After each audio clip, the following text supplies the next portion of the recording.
All right, so to get us started with our third panel, for our second panel of the third day of the Innovation Symposium, we will be talking about energy and infrastructure. And we have three wonderful presentations. The first is by Kim Roseberry, the second is Faz Quadri, and the third is Payal Longani. I'm going to give a little bit of a hint about Kim's project and then do a brief introduction.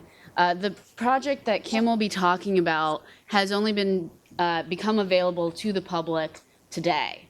The program has not yet actually launched. It launches on Friday, and so we are some of the first people in the world, in the public, who get to see this. So we feel very honored. Now, a little bit about Kim. She is an ALM graduate from 2013. She works as a consultant to the United Nations Economic and Social Commission for Asia and the Pacific in the area of environment and development. She graduated the Extension School's Sustainability and Environmental Management Master's Program and worked for several years in Asia in both the public and private sector.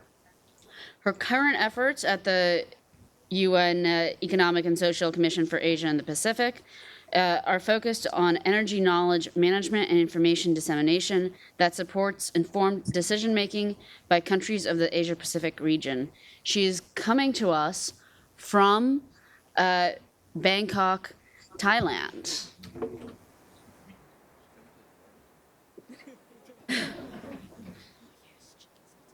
Let me make this. And I believe she has a colleague with her as well. We're starting off with a video, so I'll play the video for you, and then we'll go from there.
And it is all you, if you want to get the screen share up.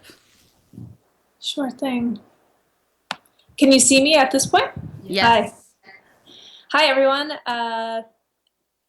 This is Kim Roseberry calling in from Bangkok, and I'm very excited to be here with you this evening. For us, it's 11:30 p.m., and we're very excited to have the opportunity to present to you. I'm here with Paul Janicek from Think Blue Data, who has been our technology partner on this particular project. So why don't we get into the project now, and give me just a second to share my screen.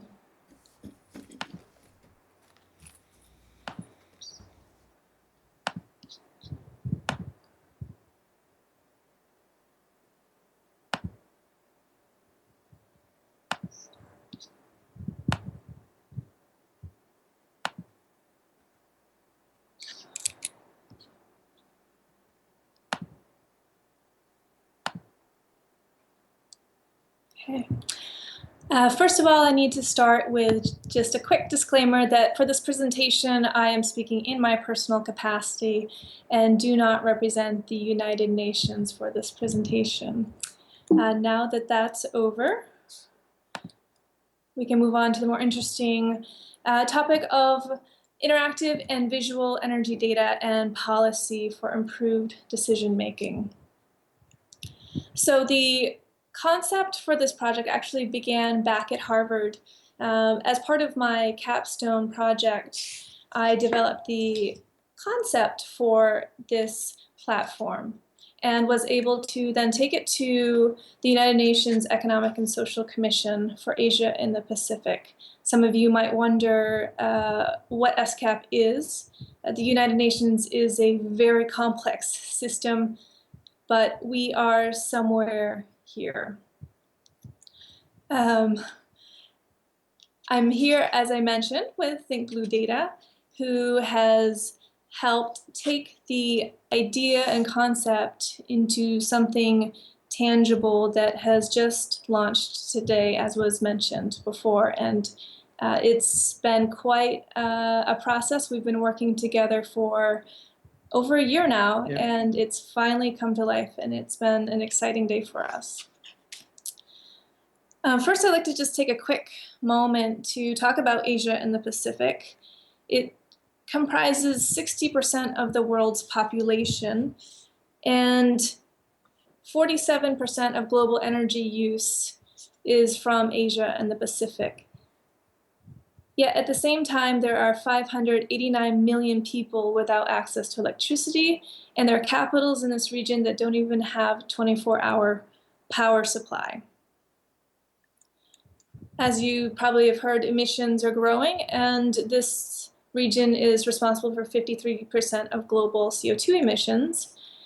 At the same time, it is also driving a renewable energy market and now produces 37% of global renewable electricity generation. Statistics are important for us to gain an understanding of a situation or a place, but to really understand what's behind these statistics, we need to go much deeper. And for Asia and the Pacific, this is an incredibly complex story. Asia and the Pacific is comprised of 58 regional member states and associate members, spanning all the way from Turkey in the west to French Polynesia in the east, including large countries such as the Russian Federation with 17 million kilometer square area, to the tiny countries of such as Nauru with only 21 kilometers square. So the energy context for this country is incredibly complex, and it really takes a lot to really begin to even understand the situation beyond the most surface levels. So what's the big idea here?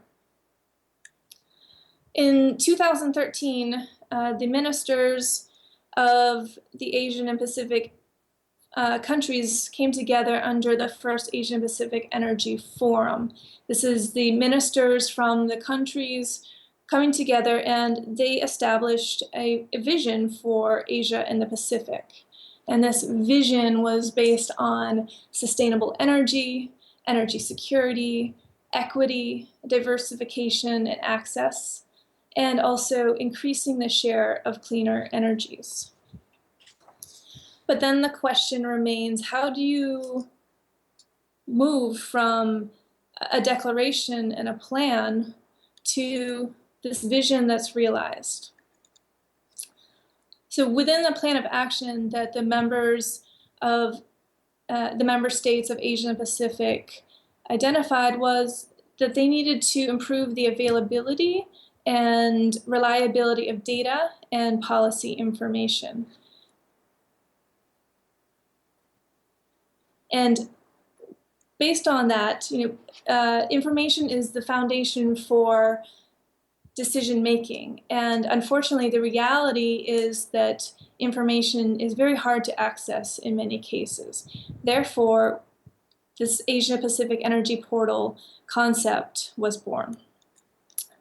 Now we're looking at the scope of this portal was linked to the outcome documents. These are the areas that member states themselves had said we want to work on. So they want to work on access to electricity, those 589 million people who don't have electricity, efficiency, renewables, the environmental impacts. And we want to look at pricing, affordability of energy. We need to increase investment. We need to increase trade and connectivity. And we also need to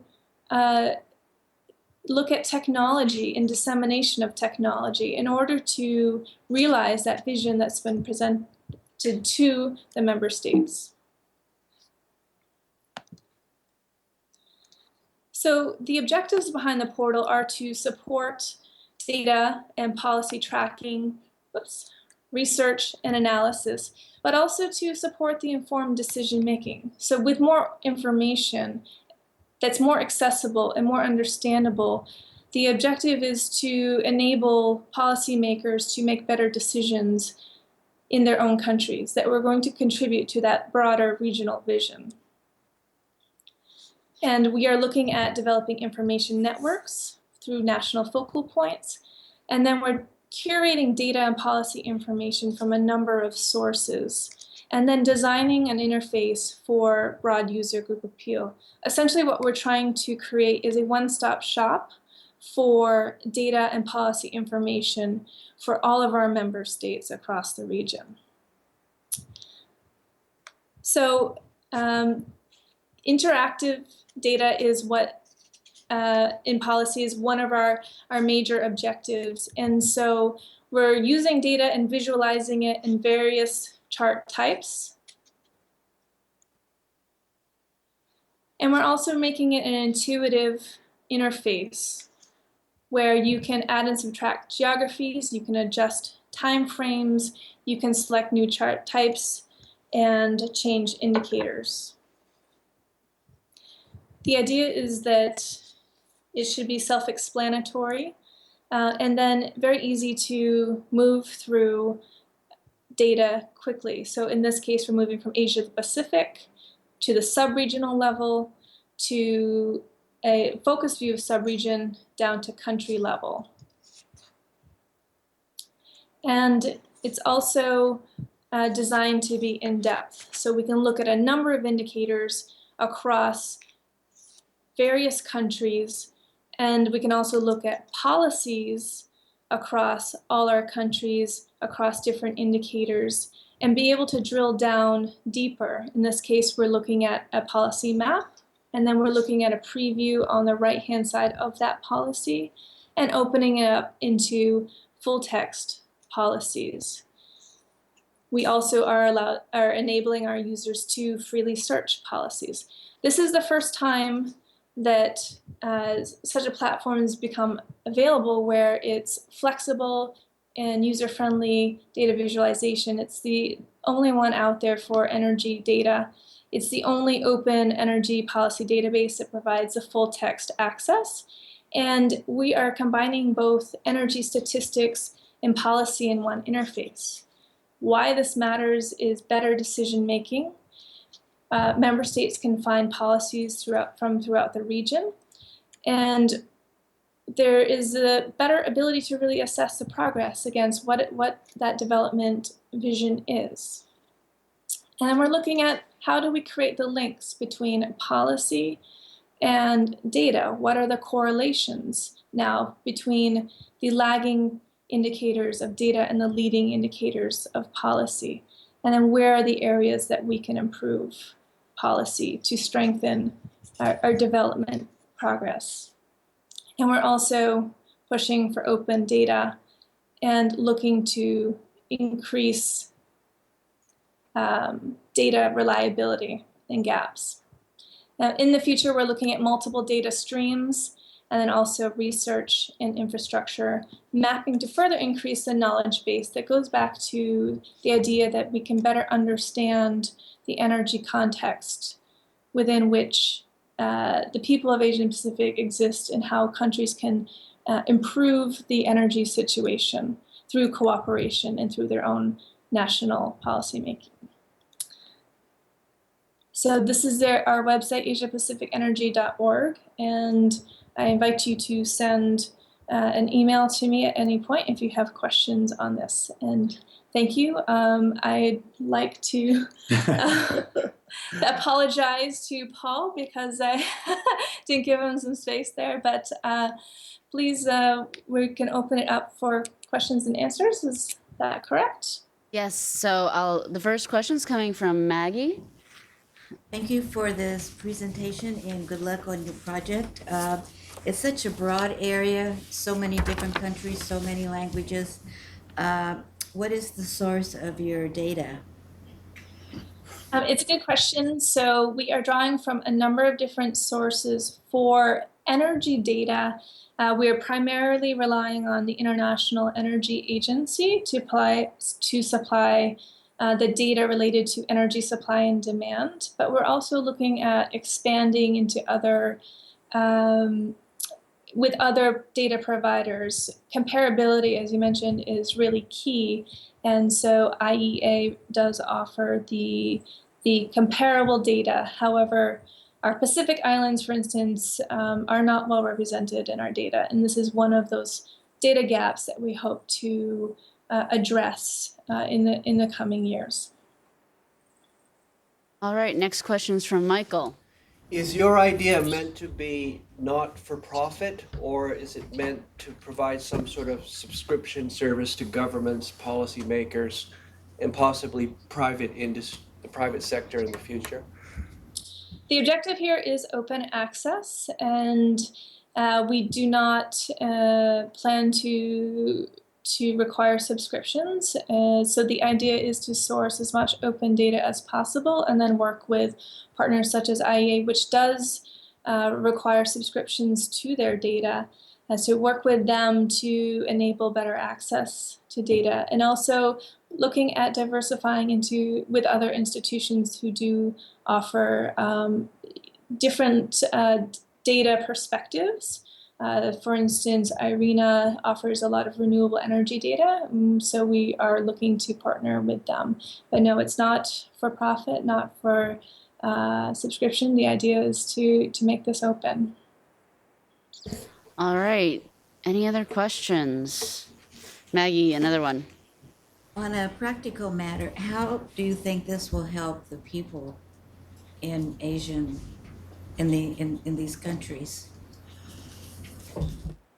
Well, decision making of energy policy starts at the top, and the idea is that with better information, which is made available to policymakers and those who do the research for policymakers, they are more informed.